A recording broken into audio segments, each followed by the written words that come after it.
Well, welcome to the Stoner Bros podcast. This weekend, today we're gonna recap what happened in wrestling and sports. But first, dab time. I packed you too tight. Jason, fix that, will you? I packed it too tight.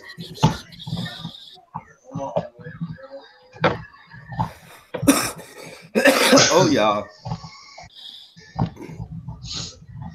Okay. So we're gonna start here. We're gonna start with wrestling today, and wrestling was kind of boring as you could expect. We're gonna start with Raw. To you know, Braun Strowman fired, not fired. How did that go? What are you guys' reactions? The hell, Scott, I'll let you take this one because Al and I did the live reactions and we were just like, Yeah. Slow. I thought that was the stupidest gimmick. I thought it was retarded. You're gonna do something like that. You don't. You lead it out a few shows at least. Back in the day, they used to do it with Stone Cold and shit, and it made sense because he actually went away. When DX couldn't get onto the show, that made sense. This was just Braun Strowman walking around backstage with some fucking security yelling at him. Doing still whatever he wanted at the fucking show. So, no. It just doesn't work. It doesn't make sense. It was stupid. It was a waste of fucking time. Yeah, I believe that. Rich, what was your opinion on that? didn't last long enough. I thought it should have at least lasted through the week and then had him rehired the following week. And honestly, he was like the best segment. He made the what Raw pretty good that night, but it was just they undersold it big time. Yeah, they really did underscore it big time, and like either or, I would have accepted either or. If they could have just kept it for longer than a week, a week or just that whole entire night, but just for not even a whole entire like 2 segments. So, so the next thing, was there anything more else you guys want to explain on that? Braun Strowman fired, not fired? I mean, it was a waste of time. If they were going to do it, I agree with Scott. They should have done it correctly. It just seemed like they were trying to push it and push it and push it. And it's just like, you could have waited until like Stephanie came back and then started a whole other angle where it's like Kurt versus Triple H build-up. And they just kind of wasted the opportunity away. Yeah. So, and then we got the Balor Club is here. So, I'm kind of stoked. I had a little cry moment. It was awesome. But what was your aspects of that? Having Gallows, Anderson, and Balor same again. I thought it was awesome. I wish and I hope that someone in creative is going to actually unleash these guys and let them pull what they can pull together and do what they can do. I mean, I feel like WWE is going to give us a watered down version of what they were over in New Japan. But I think we're still going to be in for some hell shows, and I think we're going to be in for some good matches. It's going to depend on who they team them against. I say WWE needs to bring the 6-man tag team championship back and start doing 6-man tags again. They never had one. Well, no, I'm not saying them bring it back. I'm saying like WCW had one, NWA had one. I'm saying bring back the 6-man tag team championship and actually have them. I mean, they made interesting matches back in the day. Yeah. On Access TV, they're doing that. The 6-man tag, for Wrestle Kingdom that they had on that gauntlet. Then we're gonna go down. Rich, what's your opinion on it? I just have a feeling that they're going to blow this thing up too. They get a good idea, and it's like we've been telling them on the air for like months on hand how to run Raw and SmackDown, and they don't listen to us. And I just got this horrible feeling that this is not going to work in the long run. I think they're eventually going to have to break them up because it's not going to go over well with WWE fans because as Scott said, it's going to be too watered down for them. So I just have this feeling that they're going to really blow this. It's going to not work in the long run. I hope it does, but I just got a feeling that it's not. For sure. The next is Banks versus Deville. Deville actually gets the pin. So yeah, Deville pins the boss. And during that time, we heard that Paige is not going to be participating in the Royal Rumble, the Women's Royal Rumble, which we know that Paige got a harsh stinger in her neck. People are saying it's the edge kind of injury.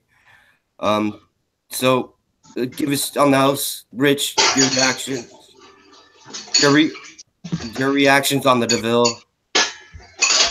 versus to me, I think that if Paige cannot compete anymore, and this is not saying nothing against her, they need to go ahead and break up Absolution. It makes no sense for her to be like a mouthpiece to them when she can't compete because it was her idea to come out, be the leader, start running the show, and then you turn around and still have Sasha Banks job to them. I don't get the booking on half of these matches anymore. It's kind of like they make no sense whatsoever. You know, you got to do something, and you got to put your young talent over. Honestly, people, you know, are you tired of Sasha Banks yet?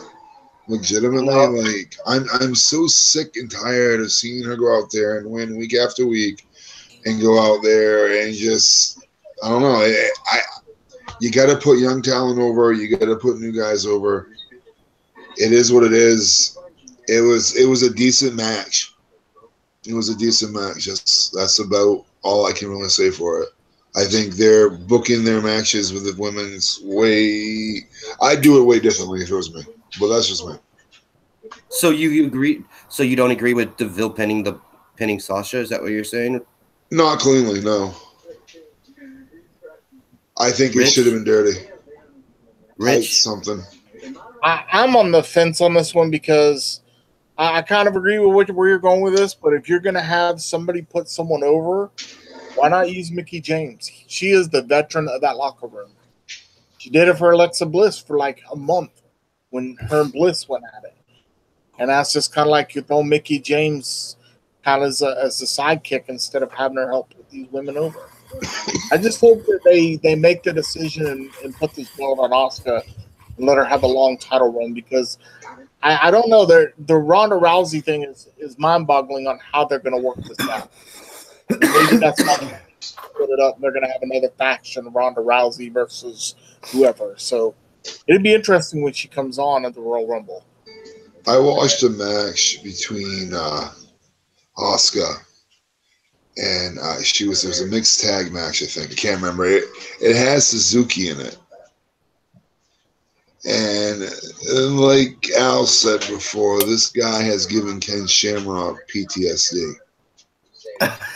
And after watching him brutalize this woman and her get up and fucking fight right back, I am in no way, shape concerned about her stepping into a shoot match with Ronda Rousey. Yeah, I mean, here she was. If you guys want to learn what Asuka was back in the Independence, her name was Kana, and was Kenny Omega teamed up with her in that video? I don't think it was Kenny Omega. Okay. It was. I just remember. I remember the part of the match I saw because I was looking up actually Suzuki. There we go. On YouTube, just because I'm intrigued by it. You know, he reminds me of like a badass Ken Shamrock if Ken Shamrock could have actually been something. And like if you would have put Goldberg and Shamrock together, to me, that's what you got there. An actual talent that can actually brutalize. But I was looking him up on there and I saw that little bit and I was like, holy shit. I was like, she legitimately got her ass handed to her by this giant friggin' Asian angry dude. A guy that would intimidate me. For sure. And my favorite, Jason Jordan being a douche. What, like, I don't get like. What's new? I'm just really right. But I mean, him coming out last week with the bar and just tossing the bar of the match, and then trying to do that the same. And then him putting being a matchmaker, putting Seth against Finn today, like he's being a douche. Am I wrong or am I right? I feel like they're trying to turn him into the heel of the Shield. I can't even believe I just fucking said them. I'm not repeating it.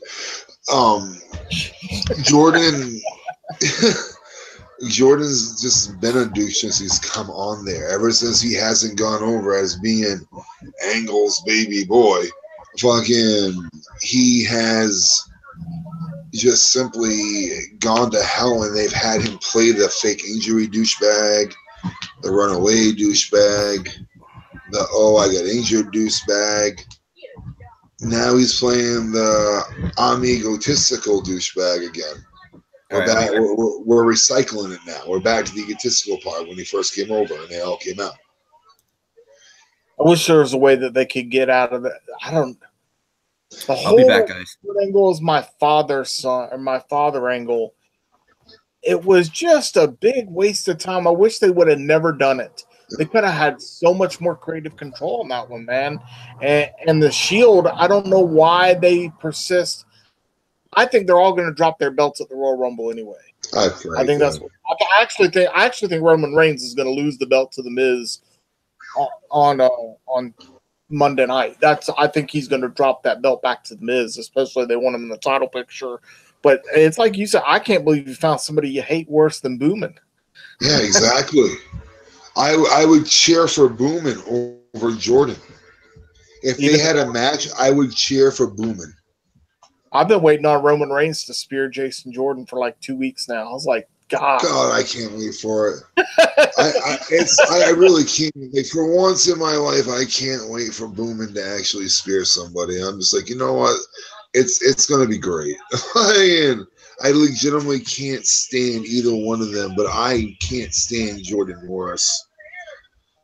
I never in my life, you couldn't get me to choose between Jobber Mahal and fucking Boomin, but you got a definite fucking, I found someone I hate worse than fucking Boomin. It's a fucking Jordan. But what a fucking tag title thing, they're really don't get the whole Seth Rollins Jason Jordan tag team. What they should have done is been like, okay, we're gonna split the Shield up and wait till Dean comes back in the summer. Because he's not coming back in August. You remember back in the day when Shawn Michaels got stuck with Stone Cold or Stone Cold Bully as the Awkward Tag Team Champions? I think that this is what that gimmick was meant to turn into. But it's not working. Put him over. Yeah, no, the fans are like, no. Those are two dudes that we actually liked before. We don't like this guy. Again, send him away. So now next up is the Bar defeats Titus Worldwide. My thing on Jason Jordan, I really do think that Shelton Benjamin should be that part. And, instead of having that son, but it's just they split up America Alpha too soon, in my opinion, because I would think that they would have helped that tag team division SmackDown a lot more better. So, other news, the Bar defeats Titus Worldwide. I just got to say Dana Brooke looks pretty damn good in a skirt. That's all I have to say. I knew that outcome was going to happen, and so. Wait, the Bar won the match? I thought Titus Worldwide won again. Yeah, I thought Titus won. Yeah. The Bar won that match. Shit. Now I might have to go back and look at the Raw results because I don't recall that one. Yeah, you guys were supposed to look over this and say if I had it right or not, but nobody looked over. Whoa, that's great for double checking. God, we're becoming like Fox News over here. No, not double checking like at CNN. All. Hey, CNN double checks and triple checks, my friend. I'm getting rid of bullshit factors. What bullshit? That's the O'Reilly factor. CNN is Clinton News Network. No, it ain't. That's MSNBC, moron. Fox News is the right news. You need to listen to Fox News. And Hey, I go to Bloomberg I anyways. could have swore it was they had lost again because Jason Jordan came out at the end of that match, and Seth Rollins is like, "Why do you keep doing this?" Oh well, but no. You're wait, what the fuck? Was right, because they had it. I was all right, whatever. But on the match, what did you think? Oh no, it was a decent fucking match, minus Jason Jordan. Yeah, I mean it was Apollo Crews showed himself yet on that one. I'm getting ready. Those past 2 matches. Yeah. You see, Rick, this is probably wrong. You're supposed to double check before the show, not during the show. I'm looking now because I'm pretty positive it was Titus Worldwide that won. It's all good because I was like looking at it and I thought you had just mistyped it out. Was I right? I'm still looking. Give me a minute. Keep talking. I'll look it up. We'll just edit this part out later. Yeah, we it's don't not do like we're live or nothing. Into nothing. We can say, hey, we screwed it up. What is? Yeah, but that was what the 20. That was in San Antonio, right? Yeah, I guess. I don't know. I don't know. Keep going. Just keep going down the list. Yeah. Well. All right. And then we had Seth Rollins versus Finn Balor, and then Jason Jordan again being a douchebag. That match was actually pretty damn good. It's just lost its luster. They did. Sorry, the Bar did lose. They did lose. Okay. Yeah. Okay, to Titus Worldwide. I don't care, but just Dana Brooks. Yes, I remember Rich was going to be pissed about that. Yeah, I don't care. I was just looking at Dana Brooks in a skirt because she looked pretty damn fine. I was over here trying to figure out what the fuck is wrong with Titus O'Neil. Oh yeah, I mean, for those that are new to this show, I hate Titus O'Neil as much as Scott hates Roman Reigns. Yeah, I don't. I like him. I like Dana Brooke. I don't know why, but she just looks good in a skirt. But that goes back to the whole Jason Jordan being a douche. Yeah, they need to bring Darren Young back, put him with Titus, and bring back primetime players. Have fucking the primetime players in the feud again. They should just be like primetime 2.0, something like that, you know? Add Jason Jordan. The douches. But yeah, Seth Balor brings out the curb stomp. What was that? I was surprised. I even yelled out loud, and my roommates yelled at me.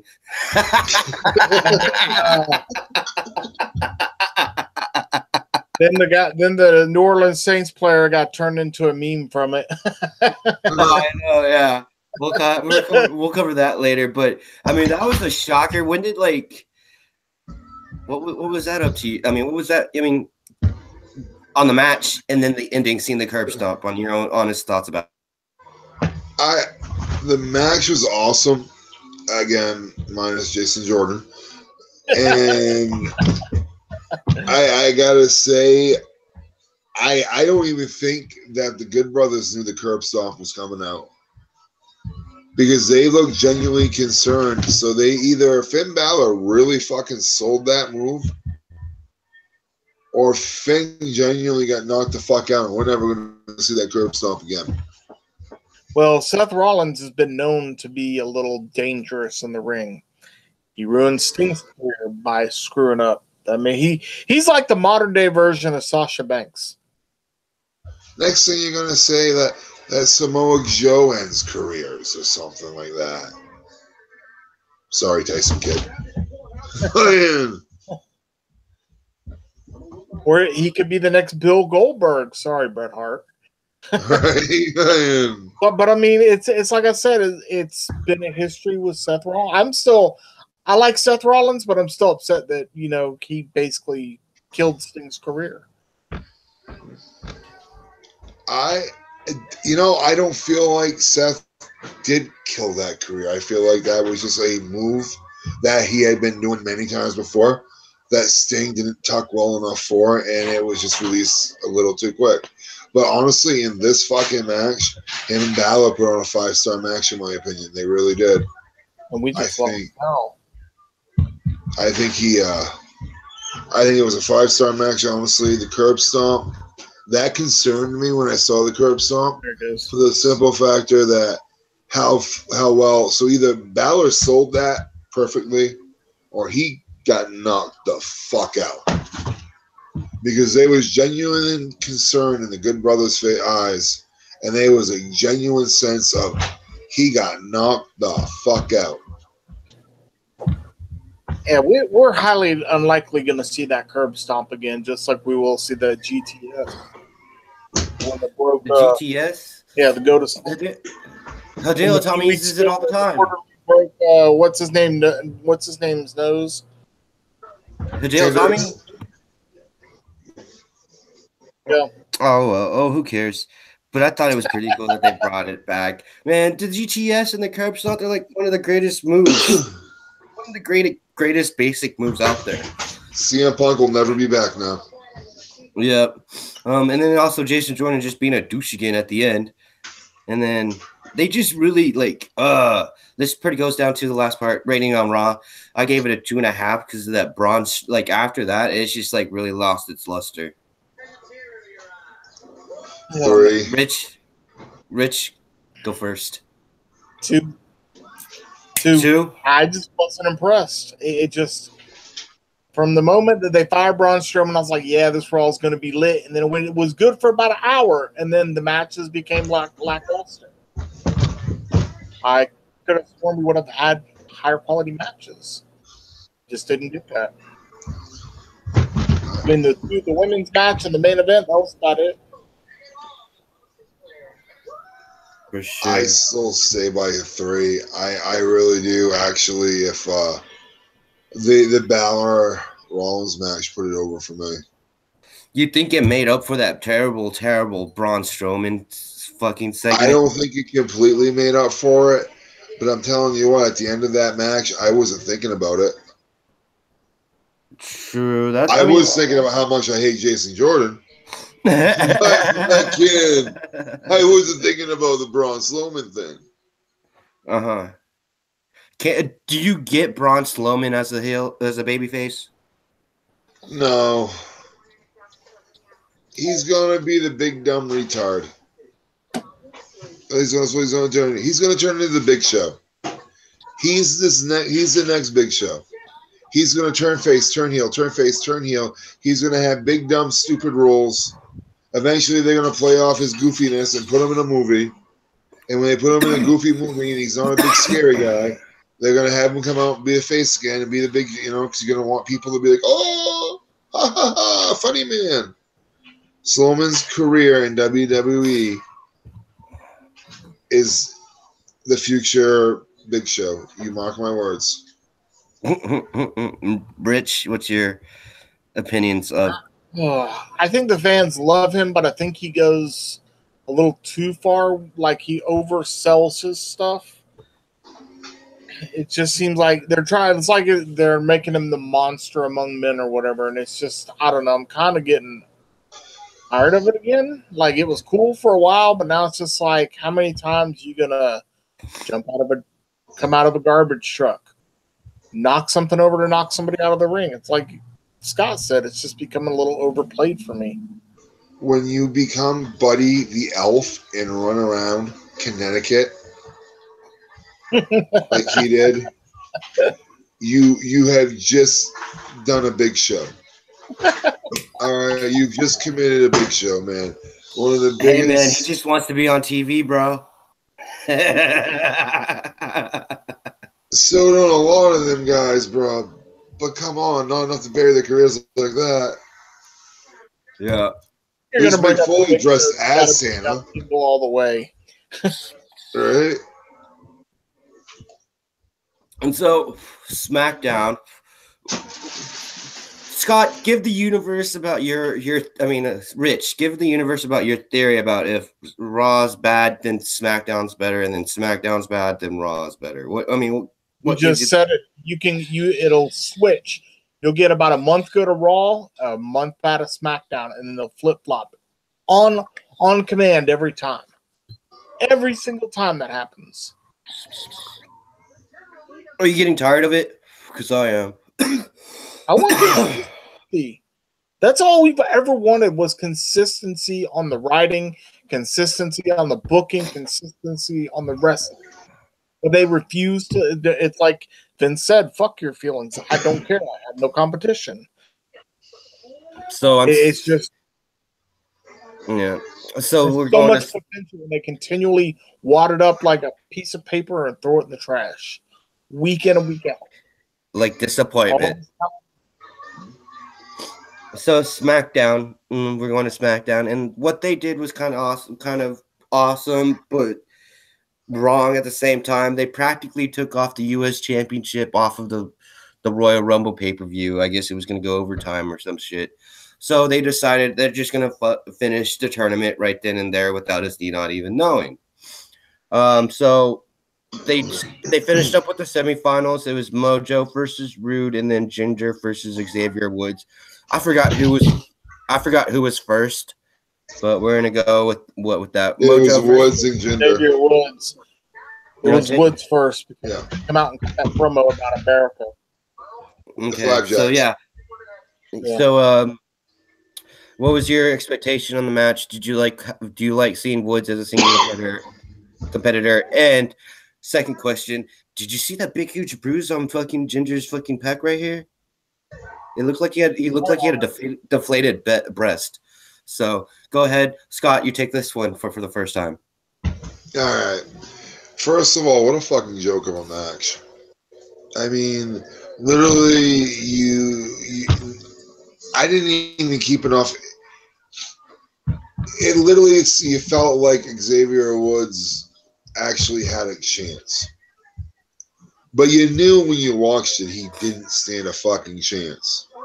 And it pissed you off as a fan because you know going into the championship match, who's going against who. So you're wondering how it's going to sell.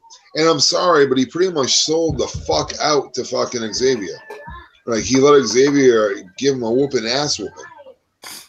Like, I don't know, that match to me was literally a 2 out of 10. That match was a bomb.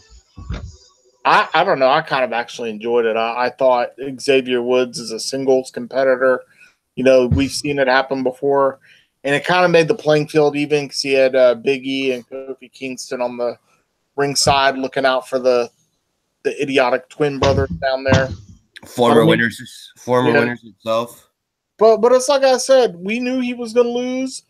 But they put, as far as a working match, they did a real good job with it. I mean, I wasn't upset with the outcome. We knew what the outcome was going to be, but I just wanted to see some good wrestling, and I thought we got a solid match out of it. Yeah, we did.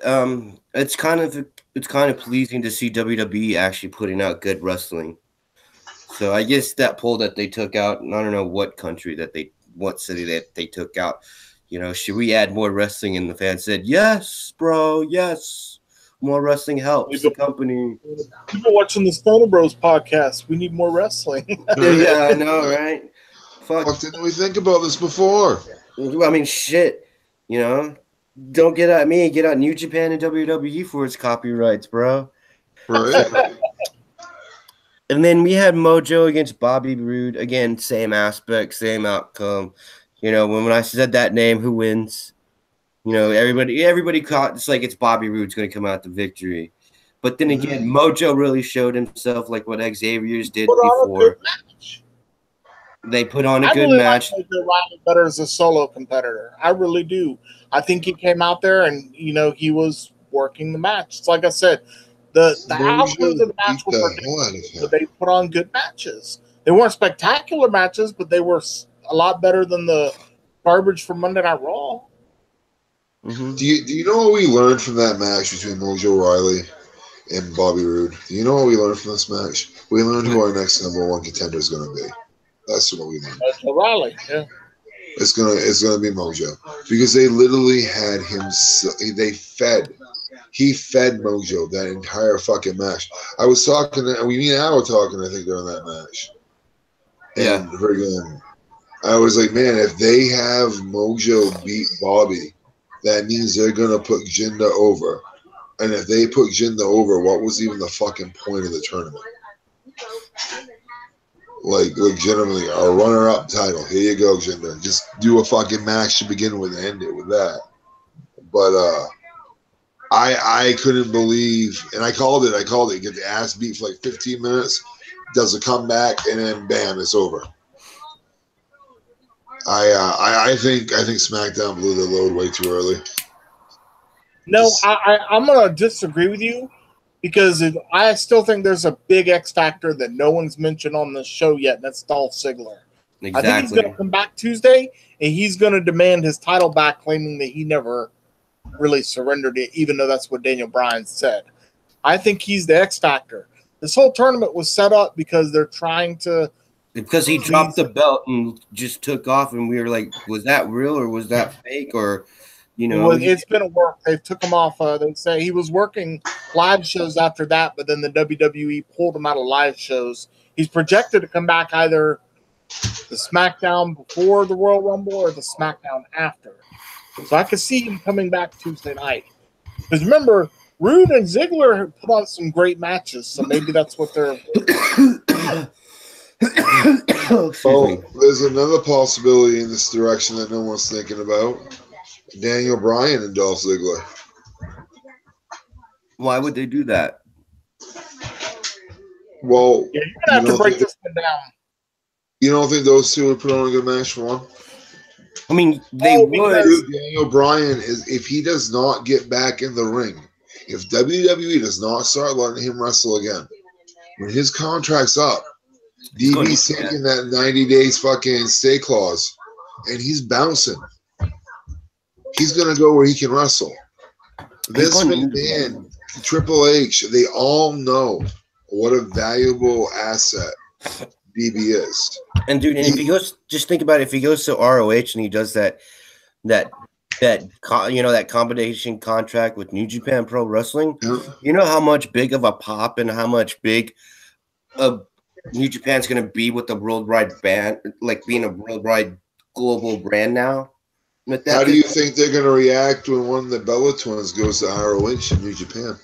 It'd be awesome. I mean, it'd be just because you look at it now as you see all these WWE wrestlers that get released, and the first thing that they get picked up by one of these big, huge independents like ROH, Evolve, or PWG and stuff like that, and they try to show themselves. So yeah, I don't think he needs to come back. I know he wants to come back in the ring, but this dude's suffered a lot of concussions in his career. Yeah. So it's like I said, he's got a thing, and I know he wants to come back in that ring, and it's like Kurt Angle shouldn't get back in the ring just because he's old as hell.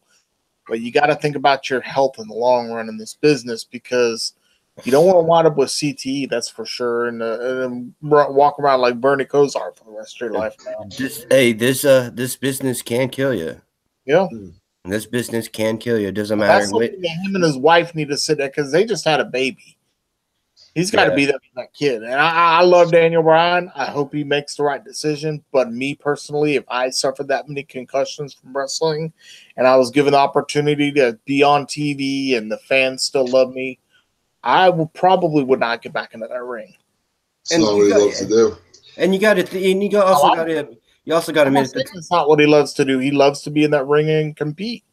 But at the same time, you got to worry about your health in the long run. And you got off. And it's the schedule also. If he goes on the independent scene, it's a shorter schedule, shorter work days. Instead of being on WWE where he's on the road 300 plus days of the year. So I get each time. We'll talk about Daniel Bryan later here in the show in about in the next 5 to 10 minutes. But Riot Squad defeats Charlotte, Naomi, and Becky Lynch. I was iffy on this if they beat him or not, but it was. I had to double check this one myself. I was hoping that you guys would triple and quadruple check on me, which you guys apparently didn't do that. But Riot Squad, yay or nay? If you would pick one that could come out of that group, which it would be? And Sarah, I hate Ruby Riot. Sarah Logan's just. I don't know. I think she would be a better singles competitor than all of them. I think she's got the talent. She's got the charisma of it. Ruby Riott just gets on my nerves. I don't like the whole punk rock thing she does. You just don't like the tats on her, bro. I'm gonna get tattooed women. I just don't like the character at all. But that's just me. How you gonna hate on Paige, Rich? How you gonna hate on Paige? I don't hate on Paige anymore. Just saying, man. I think I called it from the beginning. I said it's the young guns versus the old school.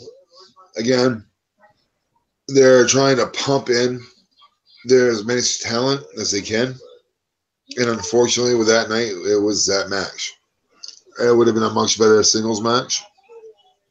And personally, I want to see a feud between Liv Morgan and Carmella. That'd be awesome. I'd like to see that. I want to see Carmella cash that Money in the Bank in. She got all the time in the world. Year almost.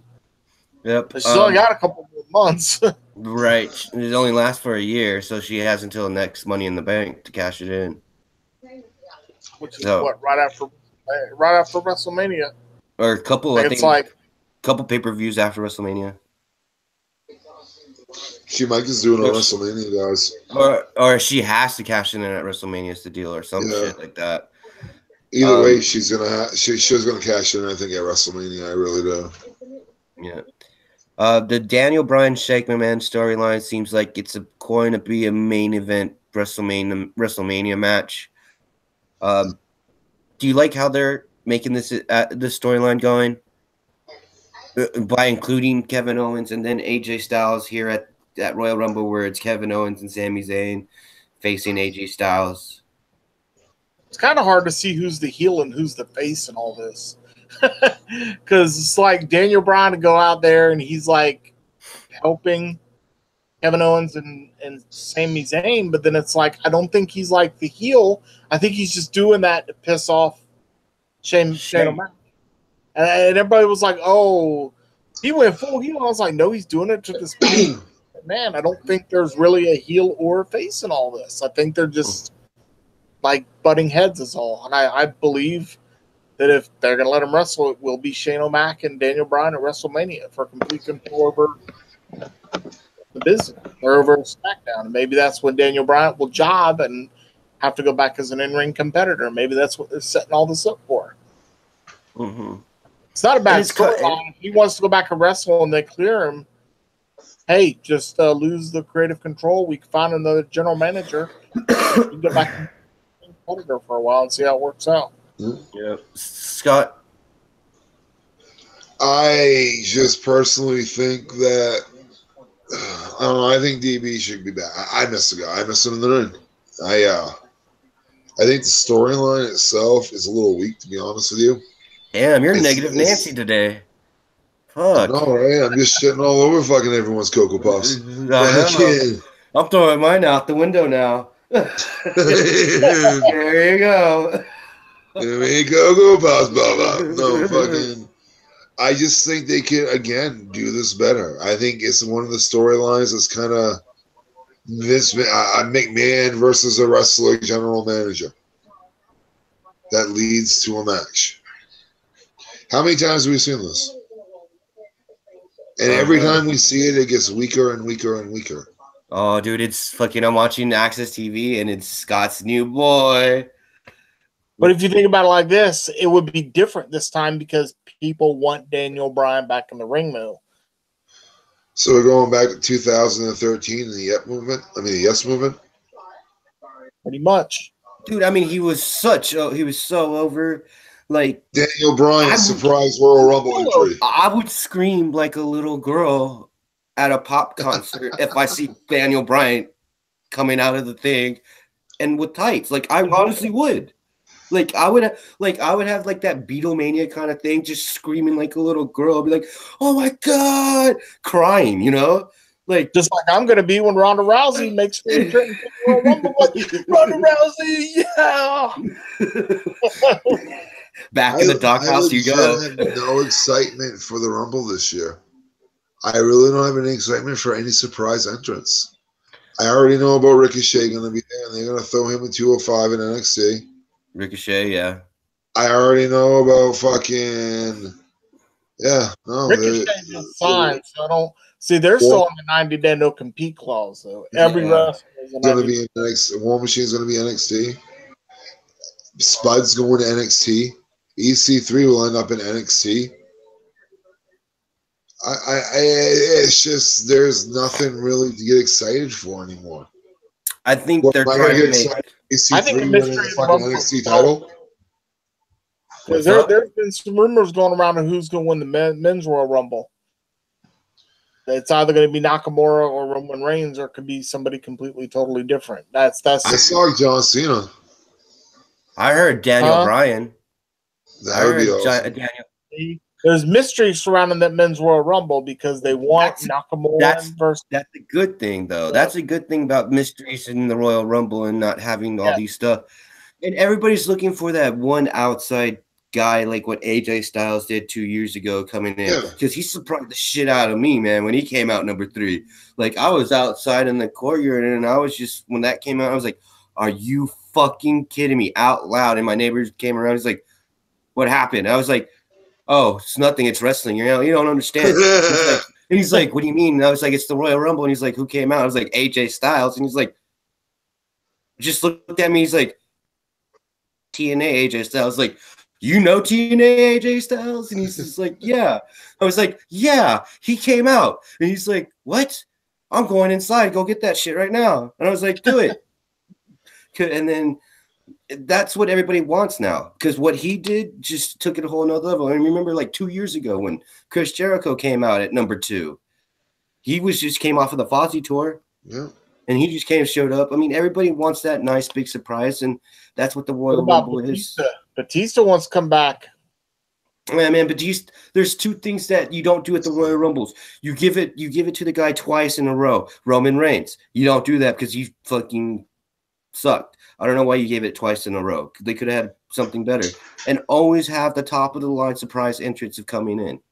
It doesn't matter who it is. Like, they had Samoa Joe, they had Finn Balor, they were all clear to go. But somehow somebody decided, oh, no. Wouldn't that have been greater, for somebody coming up? I don't know, but I'm just waiting for something. There's no one big for There's nobody that's going to be hot enough or top enough that they can bring in that's going to bring the crowd over this year. I mean, legitimately, they're going to bring in some old schoolers. We won't have to worry about the women being in it because, well, the women have their own Rumble now, so they won't be a woman entrance. If they were smart, they would give out one-day contracts. Here, Okada, we'll pay you $5 million for just one day and just show up for fucking 30 minutes. Royal Rumble. Dude, how many people would flip shit? There's going to be one name that, like, they've got under lock and key as a surprise entrant that no one's going to talk about. And they're going to show up in everybody's mind. It just happens every year that it's like you said, AJ Styles coming out. They're like, holy shit. But last year, there was nobody last year, though. The only person was Ty Dillinger. And where's Ty Dillinger at? He's not on fucking TV.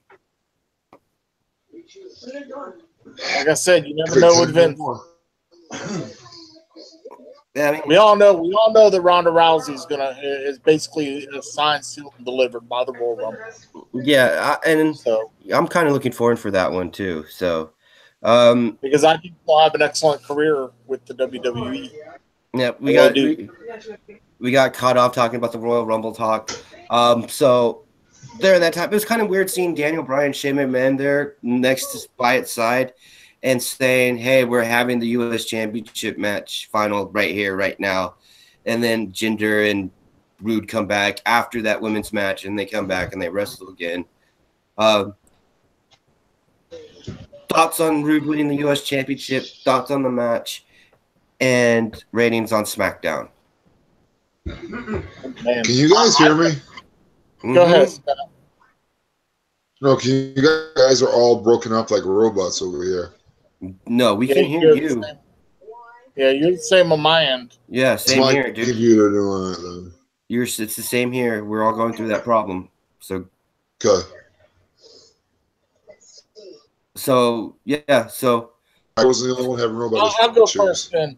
So I thought it was gonna. They surprised me. I'm not gonna lie.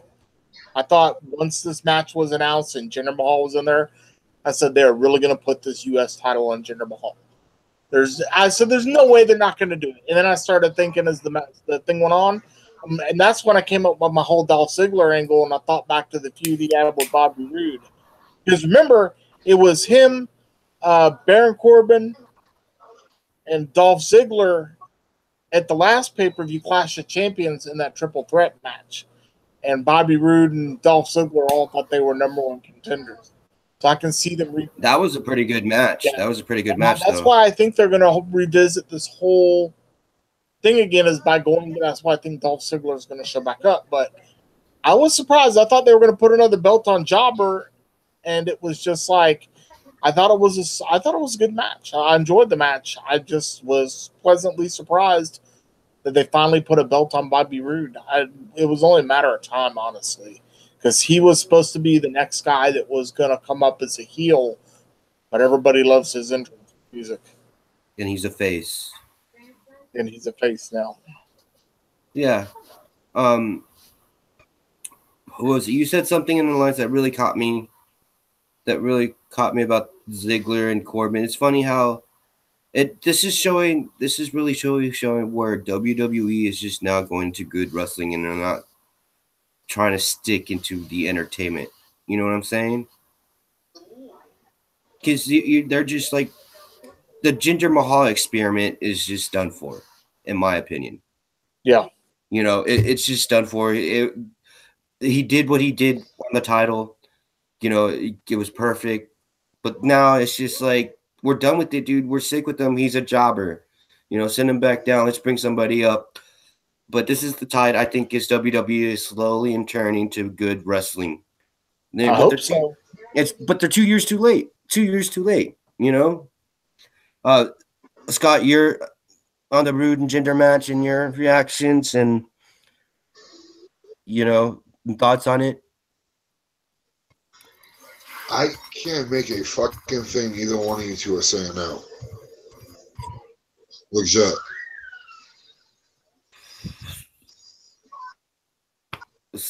You can't hear us. You might have to reboot. Yeah, you might have. Yeah. So, I guess what was your rating of SmackDown? Guess, Rich. 3.5. 3.5. 3.5. About a 3.5. The only reason I did not go to 4. Why did I not take it to? I didn't take it to a 4 because I was not wowed by the overall product, but I still thought it was a solid show. Yes, I liked how it was just solid matches. They focused on the U.S. Championship, and then they had those few, you know, build-ups for the Royal Rumble matches.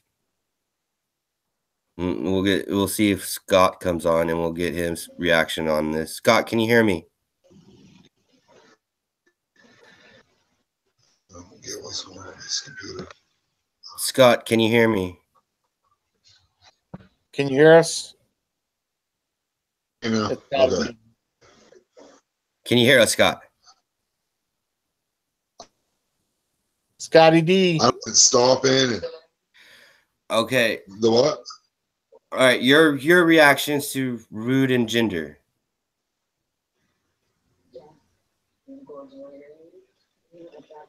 The fuck, really again? You may have to restart your laptop. Yeah, restart your laptop, dude. All right, I'll be right back. Okay. So yeah, I give. It's man. He lives out there in the country in Maine, and those servers suck. I'm not even hardwired tonight either. Normally, I'm hardwired in. Yeah. So yeah, I give SmackDown a 3, dude. I mean, it was a lot better than Raw because it was just so compact, and they focused on the U.S. Championship, which was a good thing. They focused on the AJ Styles thing, which was pretty cool. But so we're gonna end with that with SmackDown. Is when Scott comes back and we start, we'll ask his opinion on this. But we're gonna go to the NFL playoffs. So we got, as you don't know, it was the divisional playoffs. It was Rick's and Scott's team, the Patriots versus the Titans, and then the Jaguars versus the Steelers, and we had the Eagles versus the Falcons. And game of the week, in my opinion, was Vikings versus the Saints. We'll cover the Vikings and the Saints and the Patriots and Titans last, since I would just hoping if Scott comes on, we'll get his opinion on those. But the Jaguars defeat the Steelers in a shocker. Blake Bortles played out of his fucking mind. Jaguars secondary is legit. Steelers left their shits at home. So we did a reaction onto this. You could see us back on the show, and you could see our reaction of it. And it was a wah kind of game. I mean, I wouldn't call it an upset. I think I actually picked the Jaguars. I mean, it's like I said, the Jaguars got a solid defense, 1-5 against top pass rated defenses. I mean, they couldn't get nothing going. Everybody keeps talking about the Jaguars' vaunted defense, but Ben Roethlisberger threw over 400 yards and 5 touchdowns. But what surprised me the most was Jaguars scoring 45 on the Steelers. There was no Ryan Shazier. So, I mean, it's just, you can make of it what you will, but Artie Burns was banged up. No Ryan Shazier. Yeah, it's going to be, we're going to predict the games later on, but it's going to be a tough one going into Foxborough. Yeah, like I said, Jaguars secondary is legit. I was surprised. The thing that got me, though, is, oh, man, scoring 45 on that D was just wow, was just wow. I heard Bell left half of the practice of last week before this game. So, they thought they were going to Foxborough. That was their biggest problem.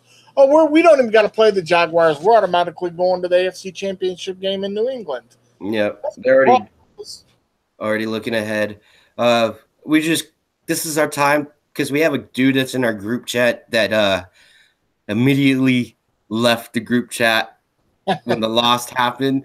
So, Rick, this is your time to give a rant to Mitch. I'm going to leave Mitch alone. He's been through enough after that dismantling of his team. And then no call, and then not a catch. It wouldn't have mattered who would have won that game. He was like, oh, well, I get to watch the AFC Championship game in Pittsburgh. Yeah, you do. In front of your TV with the rest of the country. I would leave Mitch alone on that one. I'm not going to rant on him. Like I said, I think they were looking forward to New England, and they didn't focus at all on the task at hand. And then they turn around and tell Todd Haley he's not coming back. Yet your defense gives up 45 points, and you're going to blame the offensive coordinator as a scapegoat? Get the fuck out of here with that shit. Yeah. So we had the Eagles and the Falcons on Saturday. I was actually a pretty good game. Eagles come out, and then one of their offensive linemen, I don't know who it was, comes out with a dog mask. I don't know what that's saying. I guess they're the underdogs. Oh, they're underdogs. They were underdogs in that game, and everybody wrote them off. That's what that dog mask was. No, but good game. Nick Foles played a good game. Falcons. What's up with Matt? Is it time to let Matt Ryan go? No, I think you had a new offensive coordinator this year. Remember, they lost what's his name? Schottenheimer? No, Shanahan. Kyle Shanahan. Yeah. We lost him to San Francisco, and they were dealing with offensive injuries all year. So I don't think you can let Matt Ryan walk out of there. I think you just got to give it some time. Is this the last time we're going to see the Falcons in the postseason? No. No. No, you're not. You're not. That's not going to happen. They'll be back next year. I think they still had that hangover from the Super Bowl. So I think they're still one of the better teams in the NFC. Just so you had a down year, it happens. You still make the playoffs. You win a playoff game in LA against a team that was favored by like 7 points. So it's just that they had a down year. It happens. Yep. So I guess it's time for go on the Patriots against the Titans. Rich, you're a big, huge Patriots fan. Give us what you saw, your expertise on that game, and do you have a feeling that the Titans are going to get another chance in the playoffs? Oh yeah, Titans are coming back. The AFC South is probably going to be one of the most competitive divisions in years to come. Josh McDaniels potentially going to Indy as a new head coach. Bill O'Brien signed that contract extension. He's going to get Deshaun Watson back. You look at the Titans and the Jags both made the playoffs. It's going to be a very tight run division for the future, and it's going to be competitive. As far as game goes, not much really to see. I mean, it was just inexperience versus experience. I thought the Titans had a hell of a year. Marcus Mariota, phenomenal football player, ran the ball well, threw the ball well. It's just, you going into Foxborough with a Tom Brady-led Patriots team, it's going to spell trouble no matter who you are, especially if it's your first year in a postseason. So, but I think it's just more it's Bill Belichick and the Patriots scares more people than first-year quarterbacks than Tom Brady and the Patriots. Well, that too, but you're still – if you put Marcus Mariota and Tom Brady in a playoff game in Foxborough 9 times out of 10, the Patriots are going to beat them. Even if it's even if you want to use the Bill Belichick angle. It's like I said, you got the Jaguars coming into town. And if you think about it like this, the 4 remaining quarterbacks is Blake Bortles, Case Keenum, Nick Foles, and Tom Brady. I mean, it doesn't get any more ironic than that. So, but like I said, I think that, Belichick did a good job taking away the run, forcing them to throw the football. Secondary played well, front 7, got healthier. 8 sacks on Marcus Mariota. 8. Ridiculously high. I think they said this was like the healthiest we've been all year. So, but it is what it is. It was one step in the stone. One more to go.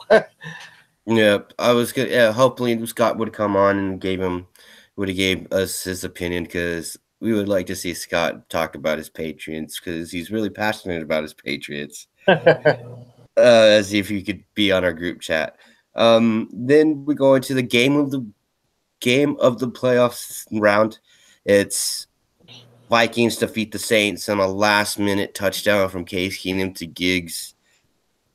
I hear people saying the mob bought that player. That's why he missed the tackle.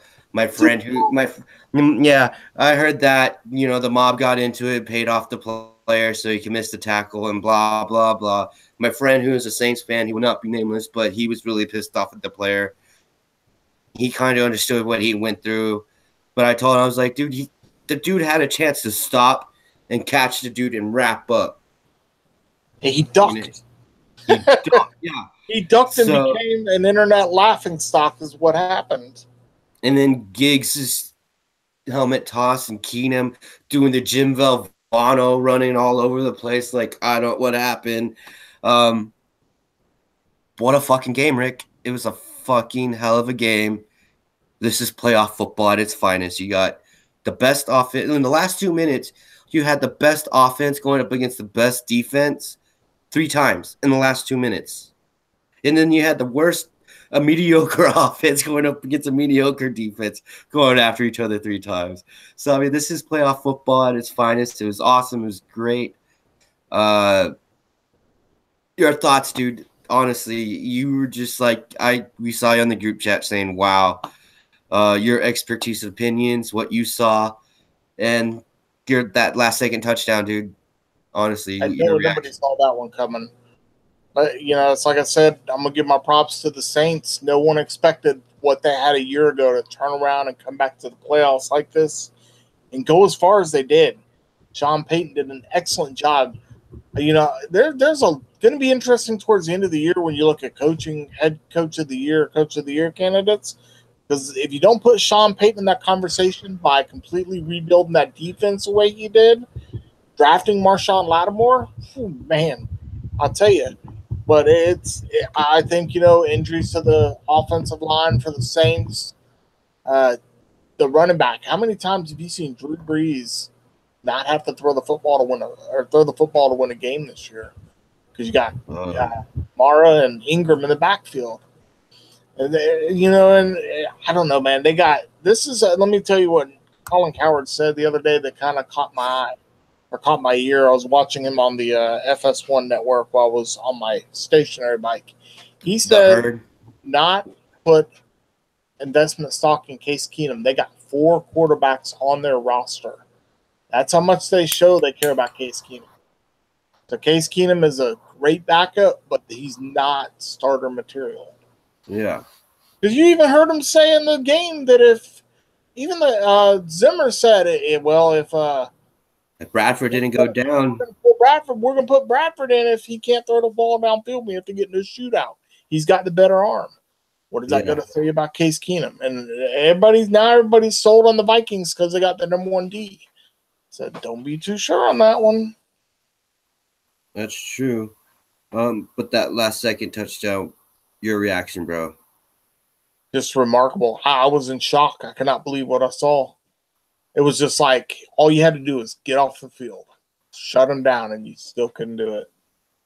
Just remarkable play calling. It was like a Brett Favre kind of movement. And that's what everybody was calling him, the next Brett Favre, which I'm not going that far, but excellent play. Good play call. It is.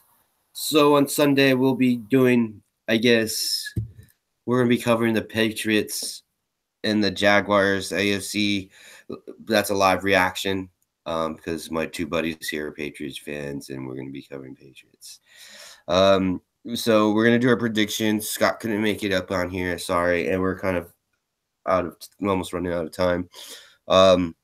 Your predictions, Patriots versus Jaguars, Eagles versus Vikings. Do I have to ask about the Patriots versus Jaguars? No, you don't. But I'm going to give you my 2 cents on it. Look, everybody keeps talking about the Jags got the number 1 defense, or the number 1, the top 2 defenses in the league belong to Minnesota and the Jaguars. This is my thing. What is Bill Belichick known to do?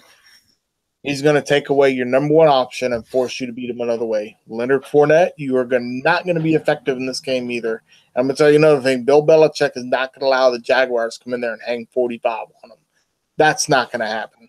And, there's a whole new thing coming out about Tom Brady's hand. He was at the press conference wearing 2 gloves. Apparently cut one of his fingers. I don't know how bad the cut was. It was like right around his knuckle area right in here. And said he got like 3 stitches on it, but they said he threw the ball. He was throwing in practice with and without the glove to try and see which one felt better for his hand. But it said it was 50-50, and they said he looked fine. So they said as long as, he doesn't get hit or anything, he'll be all right for the game. So I'm not taking that away. But it's like I said, you put the ball in Blake Bortles' hands against a Bill Belichick coach defense, it's going to spell trouble for them. I do like the Patriots. I think the 7.5 is being a little bit too generous. I'm actually going to take the Patriots by 14. I think this is going to be more lopsided than a lot of people think. I'm not selling the Jaguars defense out like that, but who's going to cover? I know Jalen Ramsey. I'm going to come out and I'm going to cover Rob Gronkowski. Okay. Prove it then. And it's like they've got too many weapons. You get Rex Burkhead coming back. You got Brandon Cooks, Chris Hogan, Danny Amendola. You got Gronk. You got James White, Dion Lewis. It's like 7 guys you got to worry about. That offense is going to figure out a way to score points. Blake Bortles, you're in for a handful. So if you're going to go into a shootout, who would you rather have, Tom Brady or Blake Bortles? Tom Brady. So I'm still thinking that this is going to be – it's not going to be an easy win, but they're not going to lose this game tomorrow or Sunday. It's just Tom Brady, Bill Belichick in Foxborough going to a Super Bowl. Jaguars are like 1-13 against Patriots all time. So, but I honestly expect a lot of Dion Lewis, James White, Rex Burkhead on Sunday. That's how they're going to win this football game. For sure. And then we got the Vikings versus the Eagles. You're not going to get out of not picking this game. Me? Yeah. Dude, I'm just watching football. I'm a football fan. But you got to pick the game. Okay, I'm not going to lie. I did put $20 on the Jaguars, but I did put majority of money on the Patriots. So whenever, if it comes out, it evens out if I win. So that's what I got. But if you really want, like I said, the honest bet is the Patriots. But if you want to go ahead and try to make that, that Sunday might be that one time, that one time. It might be that one time that the Jaguars are going to get lucky. And then, it's just the only way the Patriots are going to lose this game is if they beat themselves. They're not going to let another team come in there and push them around. There's going to be critical mistakes. If they execute like they should, they're going to be fine. That's all I'm going to say. Everybody keeps talking about the Jags. So the only people beat New England is New England beating themselves. So, but like you said, anything can happen. They can go out there and have a couple of muff punts. Tom Brady could throw a few picks, have a few fumbles. You don't want to turn the ball over against any team, honestly, because they're going to capitalize on it. Yeah. Especially with these Jaguars, and they're young, fast, and good. And then we got the Vikings versus the Eagles. I hate the NFC East because I'm a Cowboys fan.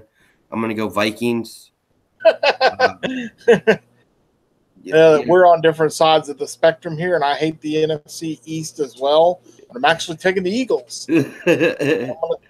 I'm going to be honest with you. I still do not buy into what Minnesota – people are sitting there underselling what Nick Foles. Nick Foles has been a starting quarterback in this league for a while. He played in Minnesota. He played in Philly. Then he played a few years with the Rams under Jeff Fisher. Came back to Philly, and now he's taking over the starting role. They got a running game with LeGarrette Blount, Jay Ajayi, got Alshon Jeffrey flying down the field. And believe it or not, you got two backup quarterbacks going against two great defenses. So it's a battle of the turnovers to me. And I still think in history, get this is an interesting fact for you. The last 8 playoff games, last 8 NFC playoff games. The wild card has come through? No. There won't be a wild card this time. The last 8 NFC playoff championship games, home team has won. So that's some interesting stats. Yeah, it's some interesting stats, but then again, you just don't want the Eagles to go to the Super Bowl. Fuck no, I don't want to get there first. I don't want to get there first while we're sitting there on 5. No, I don't want them. No. Same for Washington. Same for New York. I'm going to be honest, and a lot of Patriots fans have said the same thing. If we somehow manage to get by, if we can get by Jacksonville, we're probably going to repeat, because you don't go in. You're going to put Tom Brady in the Super Bowl with either Case Keenum or Nick Foles, and expect Tom Brady and company not to take care of business against the backup quarterback. It's going to piss people off, but it's just the way it's going to happen, I think. I was a little worried about our defense, but our defense played pretty good last week. So, which was surprisingly surprised. It was surprise. That was surprise. Yeah. Live PD is now on. For sure, I'm about to check that out, and we're about to be off. Yes. Yeah, I'm going to go with the Vikings. You're going with the Eagles. So I got the Eagles, Patriots. Eagles over the Patriots in the Patriots over the Eagles in the Super Bowl. Mm-hmm. I have a side question for that one. If the Patriots do repeat, is Brady retiring and Belichick retiring? No, I don't think either one of them are going to retire. No, I think they're chasing 7, because there's only one team in the entire NFL franchise that has 6, and that's the Steelers. Yeah. Hey, imagine if Brady gets 7, and the whole entire Steelers franchise has 6. Dude, then you'd have to call he's the greatest of all time. He is the greatest. Belichick and Brady are the great. You're never going to see another quarterback coach combo like this. Yeah, you will. You will. No, yeah, not. Jason Garrett and Dak Prescott are not that quarterback combo. hear my words. Just forget hear it. my words. They have hear 5 my words. Super Bowls together. John Gruden and Derek Carr. No. Yes. Not going to be as dominant as what. They're going to win 5 Super Bowls together. Maybe 6. Yeah, I have a good feeling. Okay. Yeah, once Belichick, I would put my money on Shanahan and Garoppolo over John Gruden and Derek Carr. Oh, fuck no. Fuck no. The guy's a fucking offensive genius. What has Brian Shanahan done? Kyle Shanahan's an offensive genius too. Kyle Shanahan got an offensive genius that didn't even run the. That couldn't an offensive genius. They couldn't even score in the second half of the Super Bowl last year. Yeah, he's really an offensive genius. Real offensive genius, all right. You were flying in the first half, but in the second half, you could have done fucking shit. Yeah, but hold on, the 49ers went 5-0 under Jimmy Garoppolo, and guess what team they did beat in that 5-0 run? The number 1 rated defense at the time, the Jacksonville Jaguars. Whoop-de-fucking-do, Basil. So catch us live on Sunday for this Pats game. I hope it's is it the late game? Kickoff, if I'm not mistaken. I'm gonna look real quick before we get out of here because oh shoot, my shows are on. Yeah. Hold on, I believe it's 3:30 or 3 o'clock. You're the after. Okay. 3 o'clock. So it'd be 2 o'clock. 3 o'clock. Eastern, 2 Central. Yep. So that's what we'll be doing on Sunday. We're covering the Pats game, and then other than that, this is our recap in this weekend. We would cover some basketball, but we're just in balls deep in football right now. Yeah. I don't think I've watched one basketball game all. What the hell? And then I forgot. Flying fuck. Sorry, there's you where dresses the Incredible Hulk on live PD. I'm gonna have to check that out. He's all painted green and everything, Al. Huh? He's probably going to a football game. We are out. I'm out of here, man. Yeah, laters, dude. You can take it easy. So catch us later. Have fun and peace, love, and happiness.